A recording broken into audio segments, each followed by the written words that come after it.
Dumelang, welcome to Face the Nation. My name is Clement Manyatela. Great to have you with us here on SABC News. On the show tonight, are our soldiers in the DRC fighting a good fight? Is it about peacekeeping or is it about protecting private interests? And seeing that there's an escalation in the war with 13 of our soldiers killed in just a couple of days and the M23 rebels now in control of Goma, what should be our government's approach in as far as the deployment of our soldiers is concerned? The former SANDF General Maomela Motau joins us tonight. Also on the show, does the DA have it in them to leave this GNU? The party said earlier today, we will not be taken for granted. But isn't that exactly what's happened since they joined the GNU? They had demands from the time the president constituted parliament, or not parliament, but the cabinet. Those demands were not met. They threatened that if the Bella Act is signed, that would be a red line. It was signed. They're still here. Same with the NHI and now the Expropriation Act. So when they threaten to walk away, do they mean it or are they bluffing? The DA's federal executive member, Karabo Khakhau, will speak to us. And then later, ActionSA has been holding talks with smaller political parties with a plan to merge them under one umbrella. But hasn't this been tried and tested and failed before with the multi-party charter? That moonshot didn't land. So will this one? ActionSA Leader Herman Mashaba will speak to us tonight. But first, my comment.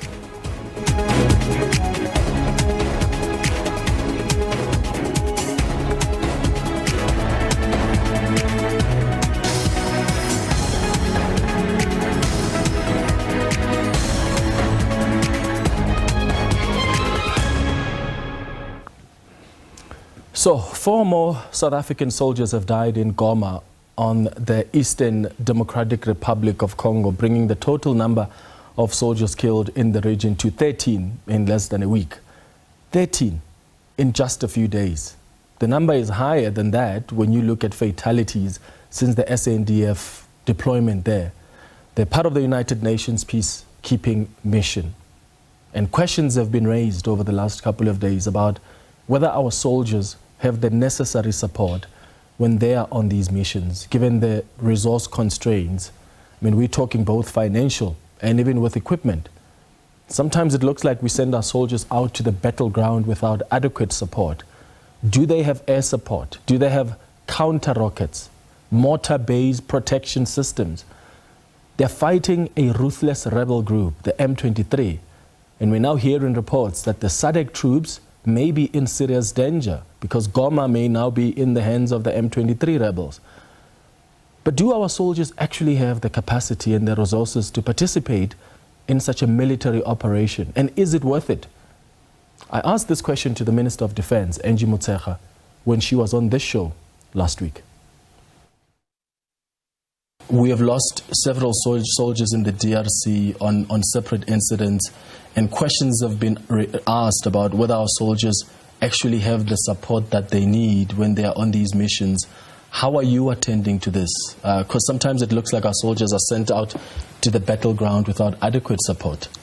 No, but if you look at the incidents that would have happened, they really are not mainly in terms of equipment. Some were the car one, it's a different issue. It was not around equipment, it was a backshot, others were shooting. So it's really not around equipment. But the fact of the matter is, we are not where we should be, or the necessary equipment that we as South Africa would have wanted the mission to have. But basically, to remind people that this is a United Nations a mission supported by AU and SADC. We are a contributing country. So it's not like we woke up as South Africa and took our boots, went to go and fight a DRC. So it's a continental decision, it's a SADC decision, and we're contributing in our limited way. She continued to stress that the SANDF in general is well equipped, albeit with limited capacity. Are they properly trained? Do they have air support? Do they have counter-rocket? Because yes, these are peacekeeping missions, but as we've seen, there can be attacks and there can be casualties. No, it is. I mean, a war will normally come with casualties, but what we pride ourselves, and which I've witnessed myself, we have the best training and the best trained corps. So even in the DRC, our mission also is to help the government of the DRC to train its own people to be geared enough to be able to defend themselves. Mm-hmm. So we really, on our side, we have a capable and trained personnel. We have some of the best commanders. So we about training, it's not a big issue. The big issue is about equipment, as you correctly say. Well, it is about equipment, but it's also about budget cuts. The reality is the budget cuts in the SANDF haven't really helped much. Here's Malusi Kigaba, who is Parliament's co-chairperson of the Joint Standing Committee on Defence, also addressing this issue. We have been gravely concerned as the committee about the news that are coming out of the DRC. And we have written to the minister. I spoke to her this morning, requesting an urgent meeting of the Joint Standing Committee, probably jointly with the Portfolio Committee on Defense and Military Veterans, so that we can understand what the situation is on the ground, understand the type of support that our soldiers have been receiving, but also understand what measures are being taken, because it's quite evident that this is a very comprehensive, it's a very complex situation. It doesn't involve only the rebels and the government of the DRC. It also involves neighboring countries, particularly Rwanda, Uganda, and others. So we need to understand what is being done in order to resolve this situation. Again, the question arises, is this a peacekeeping mission or war about resources? And what's our role as South Africa in all of this? And where is the SADC troika on defense and security? I mean, you can't deploy soldiers as a regional organization and then not even call an emergency meeting when soldiers are killed. Where is our president? Where is the defense minister and her deputy? They're not even holding a press briefing. The killing of our soldiers is not a light thing. And that's why we're asking you tonight, what do you think needs to happen now? What should be the approach of our government, seeing that we've lost 13 soldiers in just a couple of days as things escalate in the Eastern DRC? Please send us a WhatsApp voice note right now on 078-459-1897. Remember to tell us your name and surname and where you're sending the voice note from. And please keep it at 30 seconds. Alternatively, you can send us an X on @FaceTheNation SABC. We'll be back after this.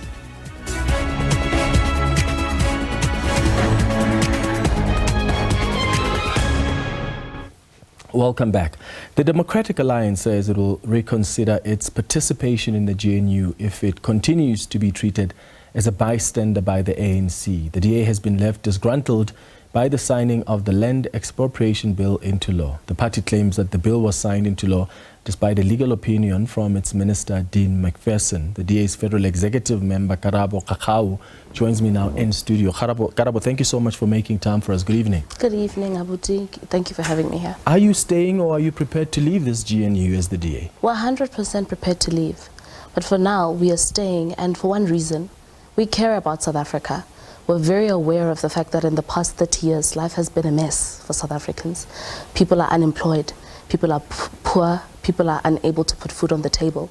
And it is because of those reasons that we took the decision to enter a government of national unity, to dial down the mess that we've seen in the last 30 years and positively contribute towards changing the lives of South Africans. Mm-hmm. And that's why we're pleading with the president to say, look, the last 7 months have actually been nicer than what we've had in the last 30 years for South Africans. We've seen the green shoots of the economy, the rand, reacting positively to the GNU, and we have an opportunity here to turn things around if we are able to successfully sit around the same table, find each other and roll out what is the order of government, which is to attend to the needs of South Africans, and that's what we want to do. Yeah, so you're not suggesting that a lot has been achieved in the last 7 months than what's been achieved in the last 30 years, are you? No, that's not what I'm saying. Okay, it's been nicer. Okay. Just want to make sure. You said as the DA that you will not be taken for granted. And as I said in my intro, what's confusing me is that there have always been these red lines. And yet today you said there are specific red lines, like when the ANC crosses that red line, as the DA you're going to leave. But when the president was constituting cabinet, you had your own expectations about how many posts you must get. And there was a third. I remember the letter that John Steenhuisen has written the one Helen Zille also wrote to Fikile Mbalula. And the threat was we have to have these positions or else. It happened again with the signing of the Bella Act. As the day you said, that's a red line. What happened in Tshwane was a red line.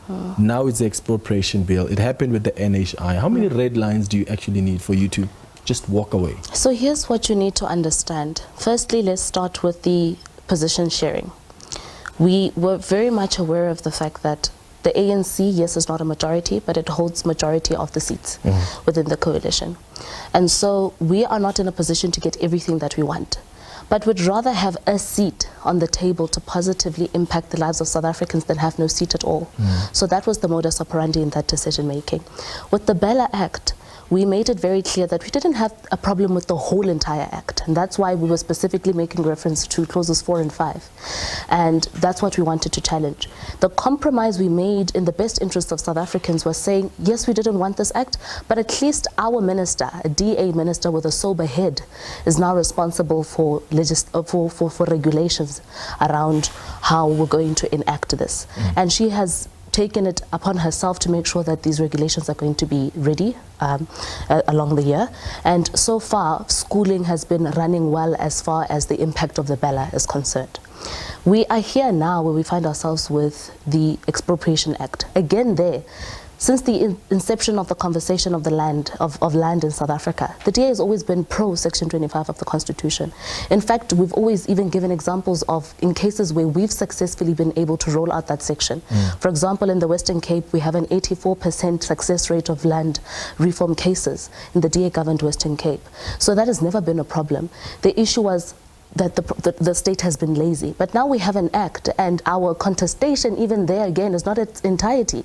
It's the fact that the process to be followed when there are disputes has 2 clauses that are in direct contradiction of each other, which makes it unconstitutional.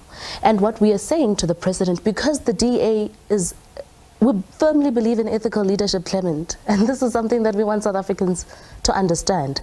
We cannot, in good faith, knowing that we've received legal advice that says that act that Minister Macpherson is supposed to oversee is unconstitutional, sit back and be like silent about it. And that's why we've written to the president to say, yes, we are aware that it was passed in the previous administration, but we have a new administration, and this administration has a responsibility to correct the mistakes of the past. That was legal advice from Dean Macpherson. You also can't bully the president to take an advice of your minister. When the bill is in front of the president, my understanding is that his constitutional obligation is he's got to sign it, unless there are constitutional concerns. Yes. He must send it back to Parliament. Yes, and that's the advice we gave from Dean Macpherson is not the only advice the president gets. What I'm getting from the DA is, oh, just take the advice that comes from our minister. Why can't you trust the president that you, as the DA, elected into power, to make a decision? He's taken Dean's advice as a minister.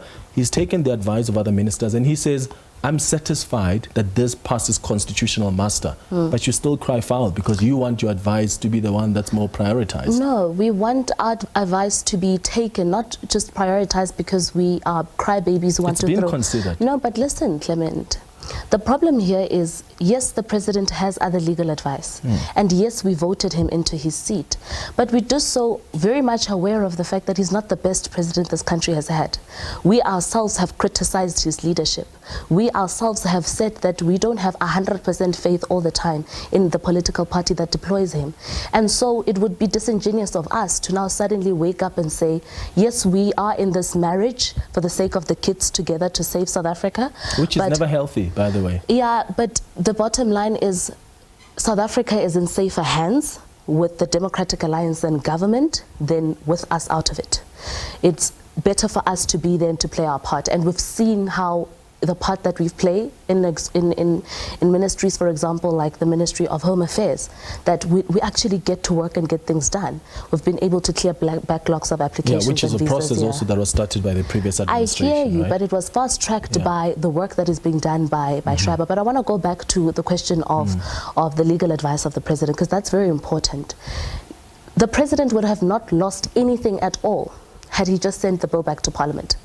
Because that's what we were asking. We're not saying throw it out. He has an obligation yet to sign, but if there is a proper problem, particularly given that he's not alone in government anymore, you need to be able to, given the statement of intent that you've signed, be able to consult your coalition partners. Your biggest coalition partner, that is being the Democratic Alliance, is saying to you they're not happy with the decision you're making. And we're not the only ones. We have other coalition partners who are also saying that they're not happy. That must be able to at least nudge your conscience in the right direction. The contestation here, again, I want to stress, if we as the Democratic Alliance are earnestly saying to South Africans we believe in evidence-based decision-making, one, two, that we believe in ethical leaderships for the best interest of South Africans, then we did right by saying to the president, we don't believe this. You want him to act illegally, Karabo. Let me tell you why. Okay. The president is not obliged to consult with anybody once the bill is in front of him, because that's a parliamentary process. What he can do is take the advice of the minister in charge of that portfolio. He can take advice of course, some of his advisors, because he needs to make sure this passes constitutional muster. You are saying to the president, yes, there's a parliamentary process that is done. This was voted in parliament and supported. Actually, no. You take it back, even when the president says, I'm satisfied with the constitutionality. No, and there's of the bill. nothing, first of all, we're not saying he must do anything illegal, because him taking it back to parliament is well within his powers to do. So there's nothing illegal there. So that's a misconception that you're creating here.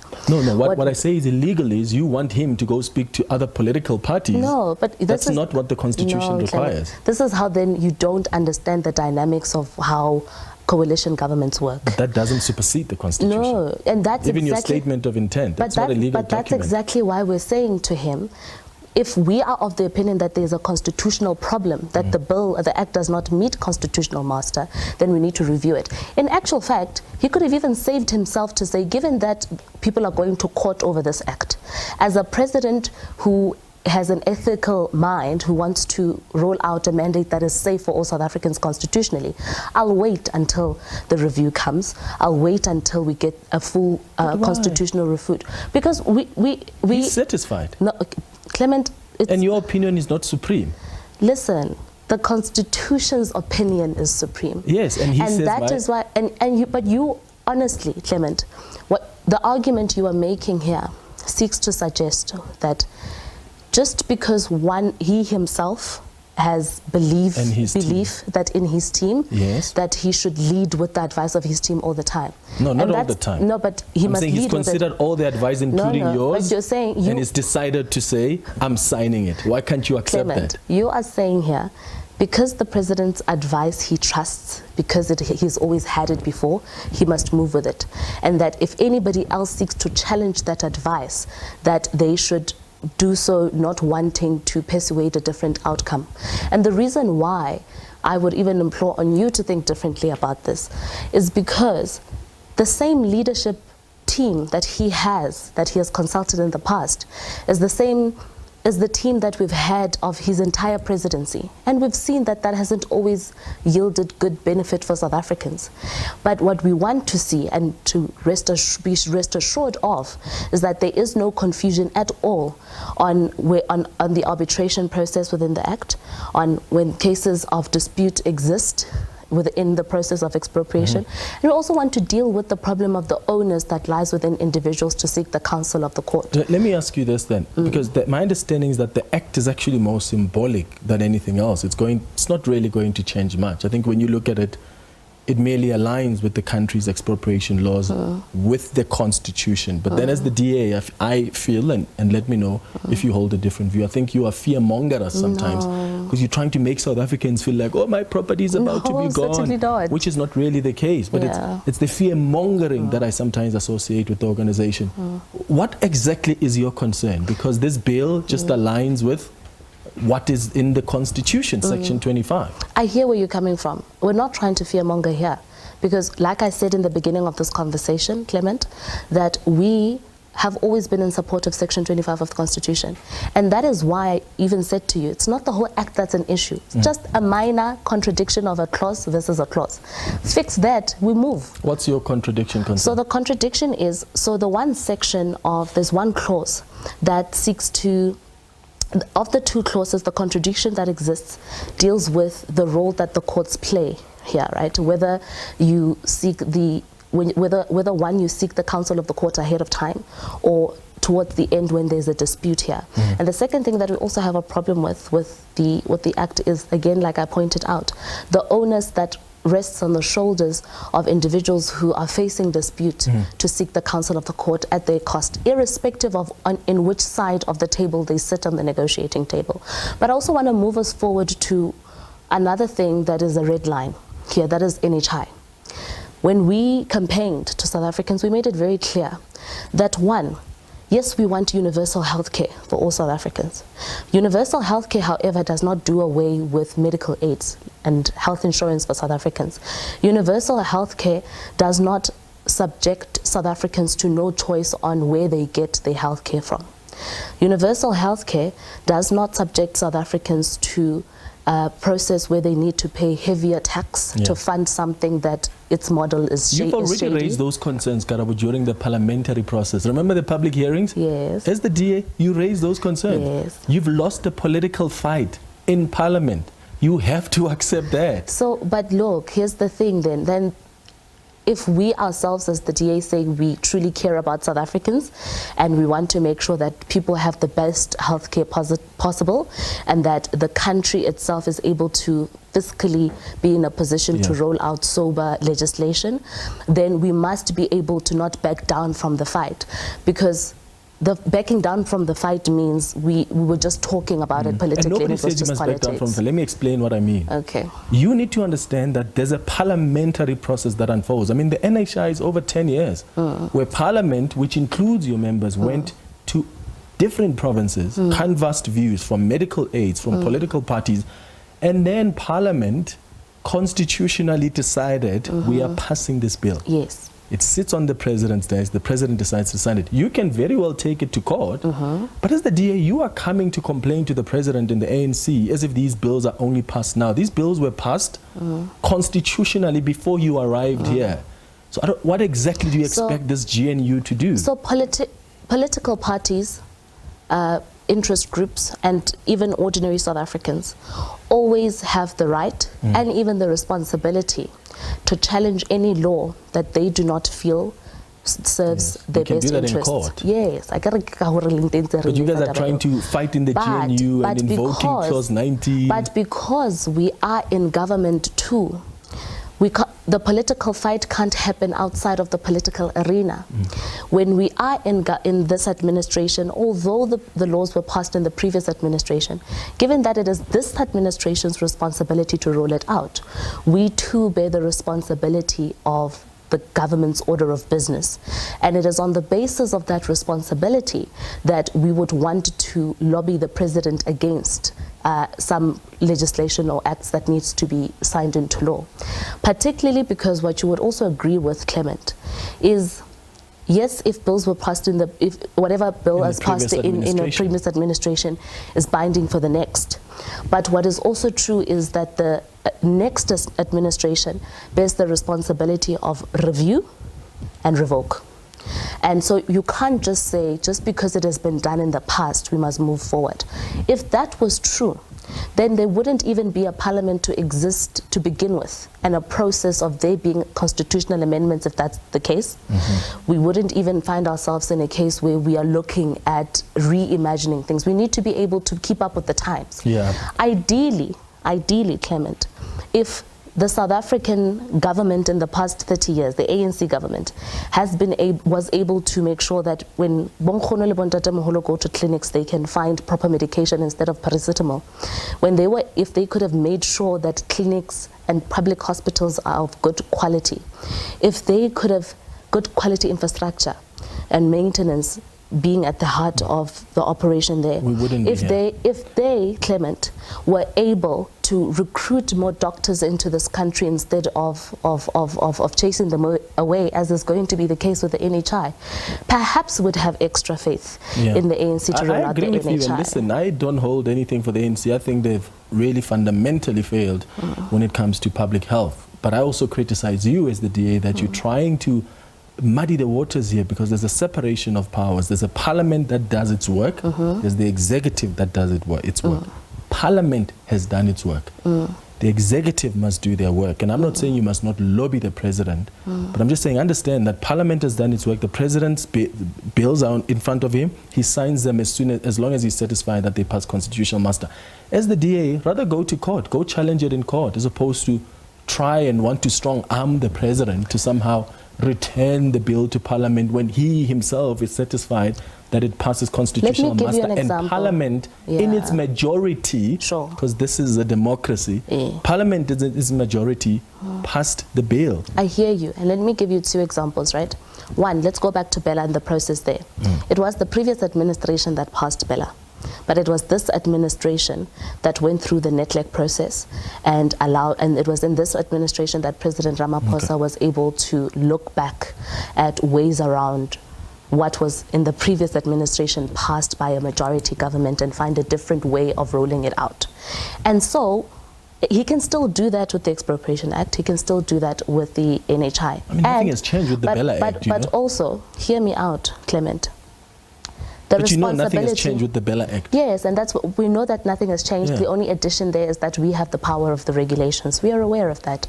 And that's why we have said, because we understand that we are in a government where compromise is necessary, and we are of the opinion that it meets the best interests of South Africans, we will compromise. We right now are not of the opinion that that is the case. We still want to serve the best interests of South Africans. We still want to be in the GNU, to grow the economy, to create jobs and alleviate poverty. All right, Karabo, I'm out of time. Thank you so much for making time for us. I really appreciate it. That's Karabo Khakhau, who's the DA Federal Executive Member. The question we've been asking you tonight is, what approach should our government take in response to the recent escalation of violence in the Eastern DRC, which has resulted in the loss of about 13 SANDF soldiers? Let's listen to some of the WhatsApp voice notes that have come. Good evening, Clement. It is Mr. Duma from KZN in Margate. Well, it is a shame, my brother, and you asked what could be the way forward. I think our government must just withdraw our soldiers from there, let them come back home. Otherwise, we cannot afford to lose any more lives because they are just being exposed there. Not just peacekeeping, but they are exposed to the real war. Thank you. Yeah, good evening, Sidisha speaking. I think our president should have been the face of the nation when it comes to condemning the killing of our soldiers in DRC. I am Bongani Njala. Yes, Postfontaine, Mpumalanga.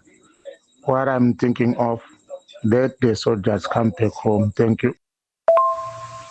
Hello there, SABC, Face the Nation. My name is Johnny Murage. I'm calling from Klerksdorp in the Northwest Province.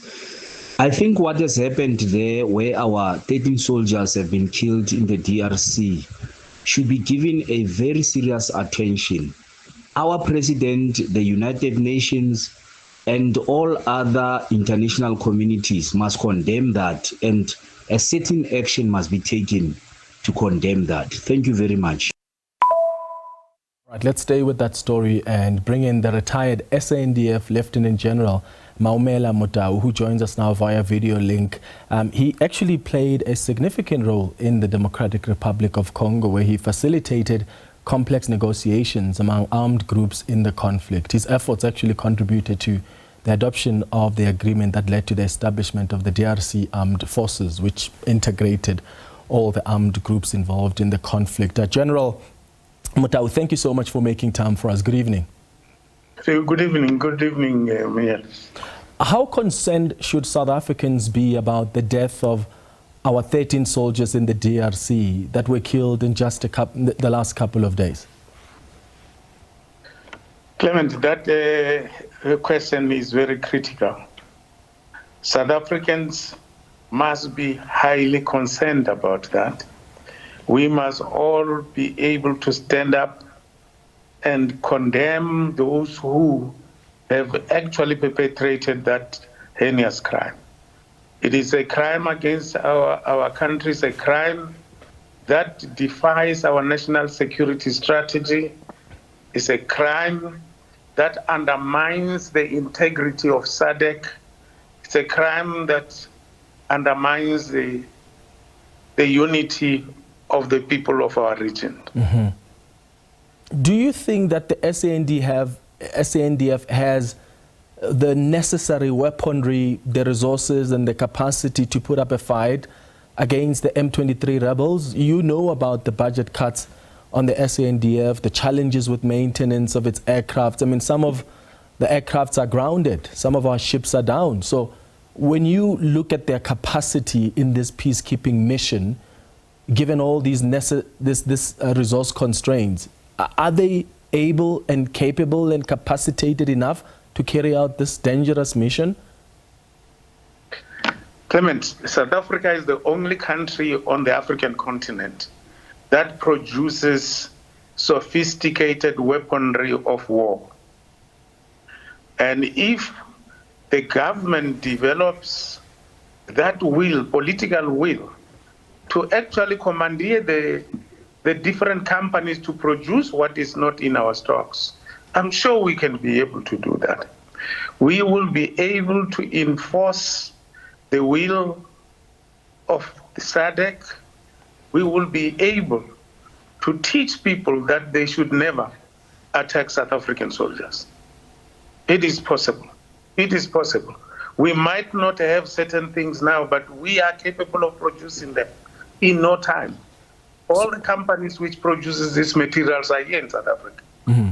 So our government or even the United Nations should not consider withdrawing from this peacekeeping mission, even though it seems the M23 rebels have taken control of Goma. Look, let's leave the United Nations out. The people who were killed are South Africans.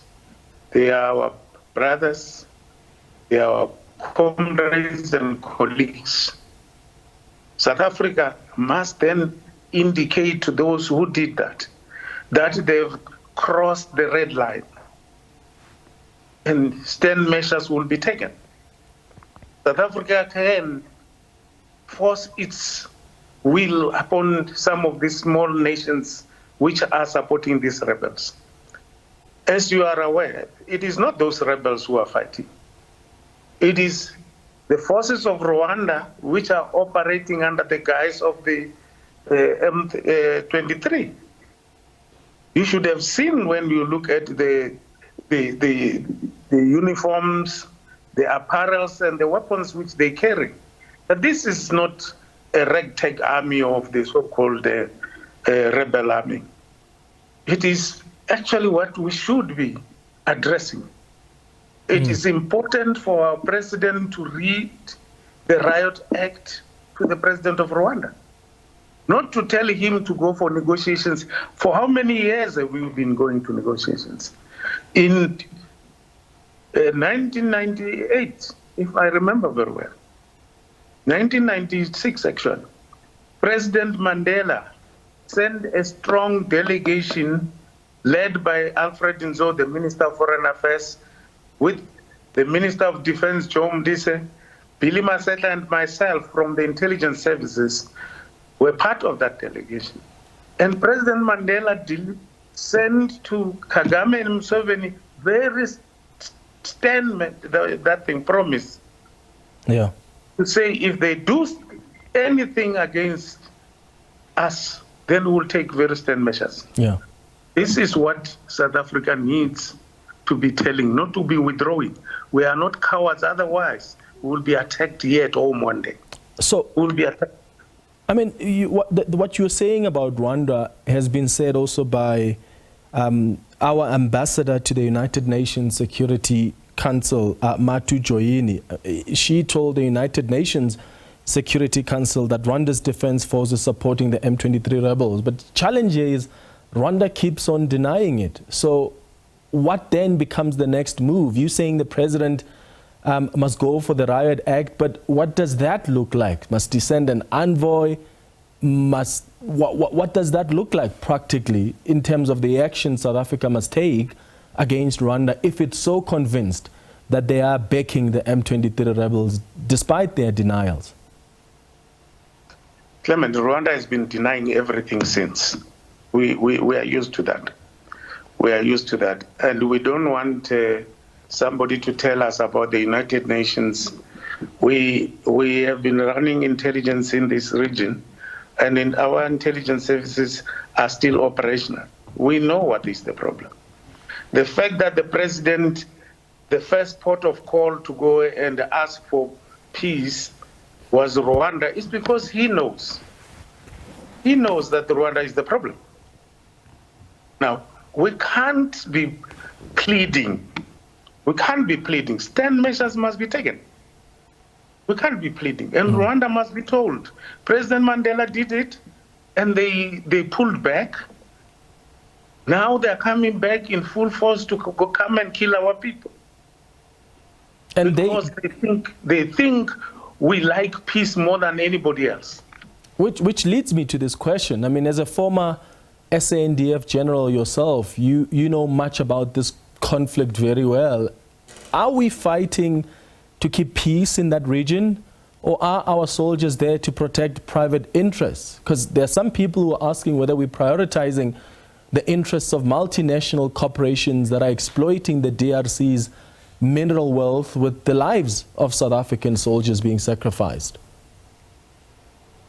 Yes, your question is multifaceted. Let me start with the reason why we are there. We are there because South Africa is a leading country in SADC. And people must remember that South Africa committed itself to defend the region. There is a mutual defense pact signed by SADC. There's a mutual defense pact signed by SADC. We therefore are not there because people are doing business. Obviously, you can't stop people from doing business. That is not what we are all about. We are all about maintaining the sovereignty and territorial integrity of SADC as a whole. And South Africa has got a responsibility. We have a responsibility. Therefore, we can't listen to people who says, now that people have been killed, withdraw. What does it mean? It means we are coward, we are running away. And therefore, people will follow us to our homes. Well, it's all good and well to want to be part of these missions, General, but are we capacitating our soldiers? Do they have the support to put up a strong force against this ruthless M23 rebels? They seem to have very sophisticated weaponry. I mean, that's why at this moment as we speak, they seem to be in control of Goma. South Africa has got the capacity to impose its will over Rwanda and its rebels. And all we need is political will on the side of our leaders to be able to make sure that our soldiers are supported on the ground. We are the most resourced, the most developed country on the African continent. We have, all I've said, there is no country which can produce its weapons except South Africa. What makes it difficult for us to support our troops? Is it lack of political will? If there's lack of political will, we must say so. You know, Congo is one of our largest trading partner on the African continent. It's one of our largest. Yeah, General, thank you so much for making time for us. That's the former SANDF General Maomela Motau speaking to us about this situation that's been escalating in the eastern DRC. And while it escalates and we're losing our soldiers, the defense minister and her deputy seem to have gone to ground. Where are they? Not even a press briefing after we have lost 13 soldiers in a space of a couple of days. We'll be back after the break.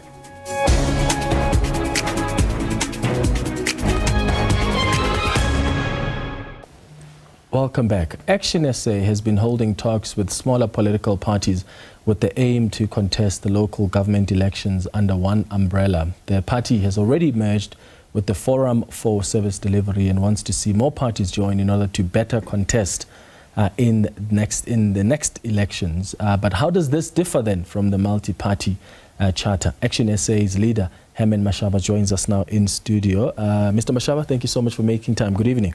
Good evening, Clement, and good evening to the listeners. And I think before we start with your hard questions, please allow me to give me the opportunity to send our deepest condolences to the 13 South African soldiers murdered in the DRC for things that they have no control over. And obviously I was listening to your interview earlier on, and before I left home I was watching some of the family members. And the reports coming through is that our army is there with no real capacity. And also what is actually quite concerning is what is South Africa doing there? And we were asking the general this question: are we there to protect self-interest or interest of certain people, or big multinationals who are exploiting the minerals of that country? But if you look at the visuals on television here in South Africa internationally, you look at the crisis that this is creating. But at the end of the day, for us as South Africans, we're losing our brothers and sisters. So I'd really like to send our condolences and hope that one of these days, please as a media, get the minister to really tell us what our soldiers are doing there. Trust me, we've been trying to get the ministers, the deputies, and I'm shocked that there's still not even a press briefing from any of them. Nothing from the president as well, who sits and talks to the nation about this escalation in our soldiers that are clearly under siege. But let's hope it will happen in the next couple of days. What would you like to see happen next as ActionSA? What do you think should be the approach of government now? Well, I think firstly we need to understand what are we doing in the Congo when our porous borders, actually if you look at our borders, do we have borders? I doubt if we do. I mean, late last year I went on a tour of our borders with Zimbabwe. We definitely don't have borders. These guys come in and out of our country with total disrespect. Total disrespect. If you look at on the South African side of the Beitbridge border, the sales stalls, which used to be owned on the South African side, have been taken over by Zimbabweans. By force. South Africans pleading with me to say, Mr. Mashaba, can you help us? Because these Zimbabweans who are here illegally, in front of the Home Affairs, in front of our law enforcement agencies, they don't want South Africans to think we should in our own country. Do you think we should withdraw from the DRC?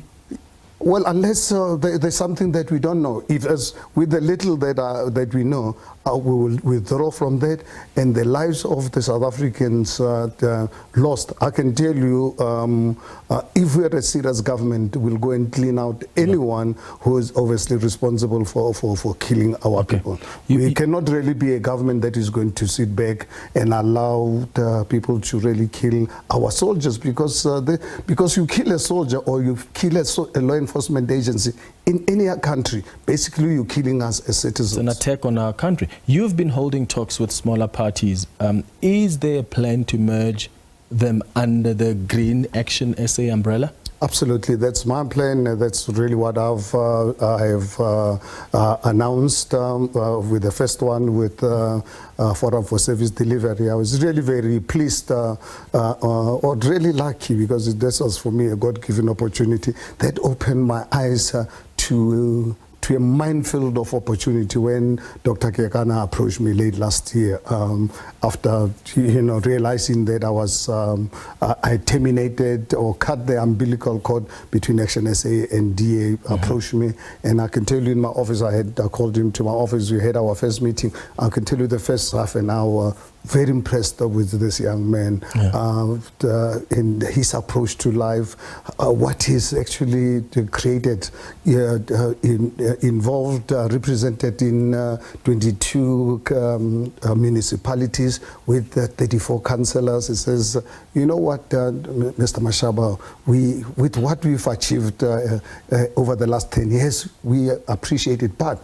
we need to take this to the next level, because this is not about us. It's about the poverty that we're seeing. It's about the inequality.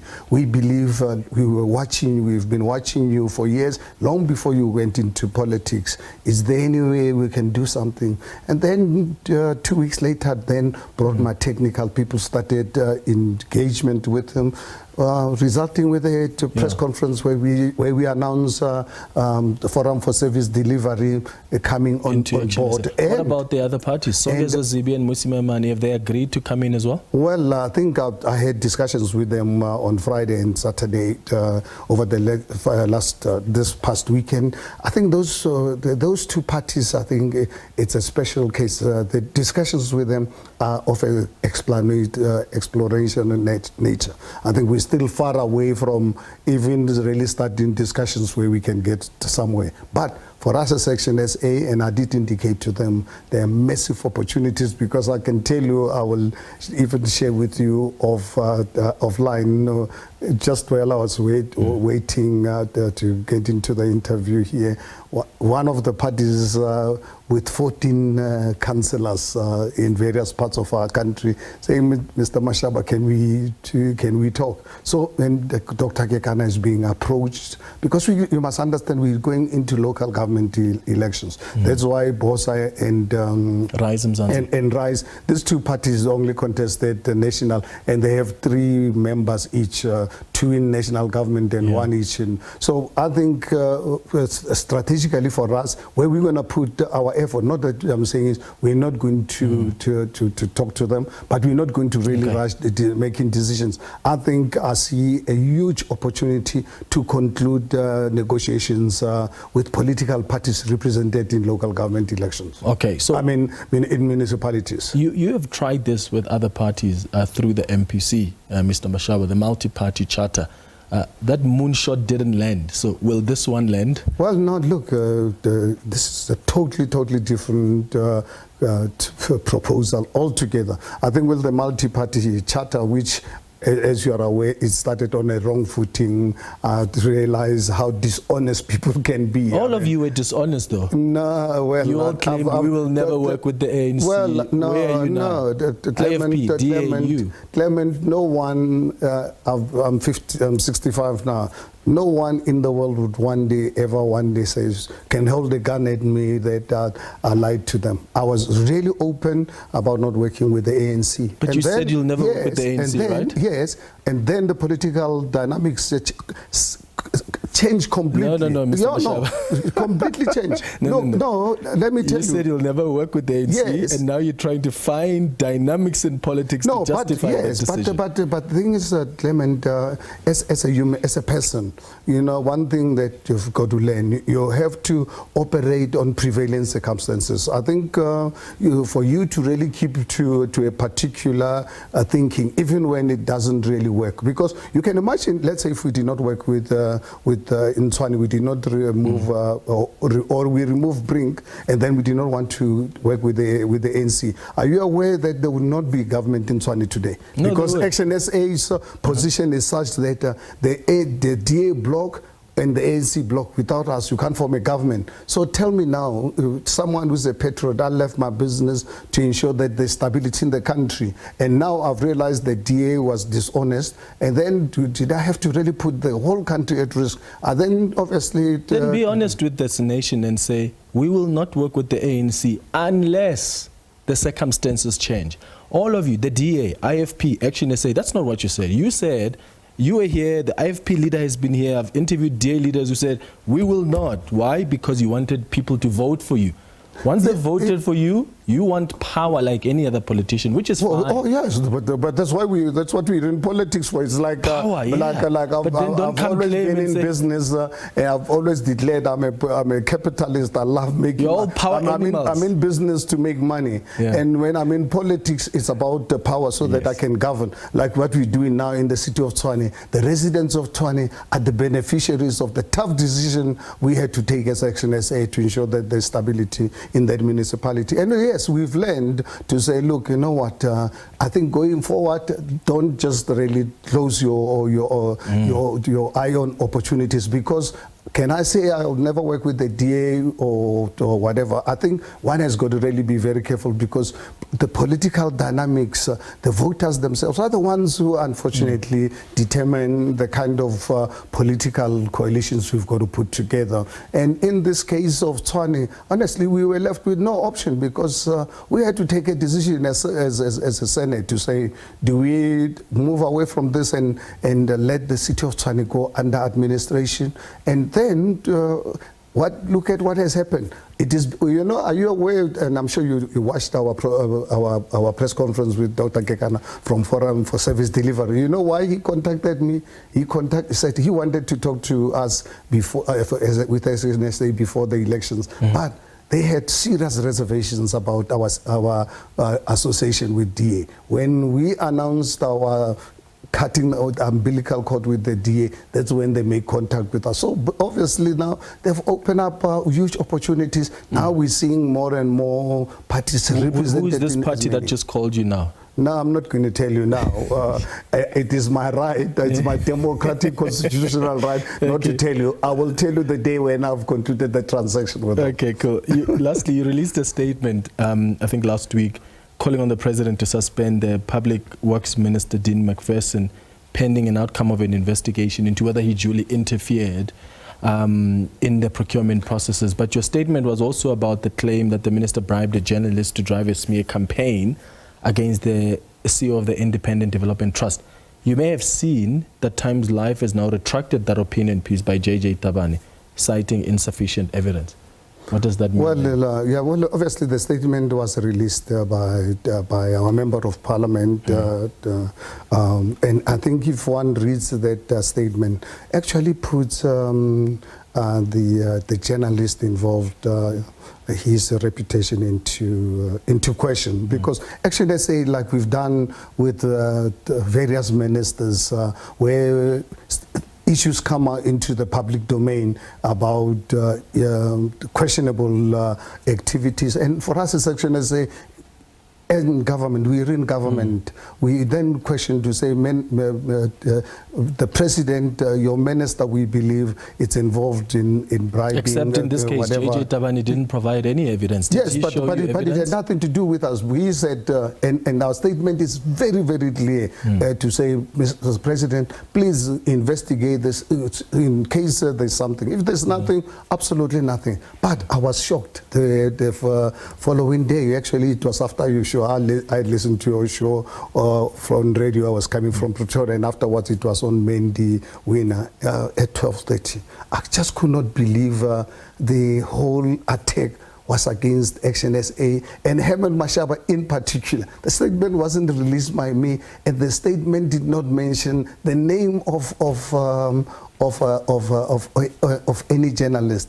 In fact, she was more attacking ActionSA and me than JJ Tabane, and that matter had nothing to do with us. And we're asking ourselves, it looks like, in fact, personally, I'm actually quite convinced that there are forces out there gunning for ActionSA, because let me tell you why I say so. You remember when we took a decision to remove Celia Brink from Tshwane for 2 months. You guys were debating this, people phoning you, DA with, I remember vividly when I was in the States at the time, they had a graphic with the city of Tshwane banning Herman Mashaba's face here looking at money, that my motive was driven by money. And to think that no single government department pays me, ActionSA cannot afford to pay me even a cent. I'm doing this, and people say, you know, and I'm saying to myself, it looks like there's definitely not only the DA, they've got a machinery, and I'm convinced they're using certain people in the media space. Got you. I'm out of time, but thank you so much for coming to studio. Thank you so much. Happy New Year. I'm seeing you for the first time this year. And thanks to you for watching the Tuesday edition of Face the Nation. We'll be back with you on Thursday. Have a good evening. Cheers.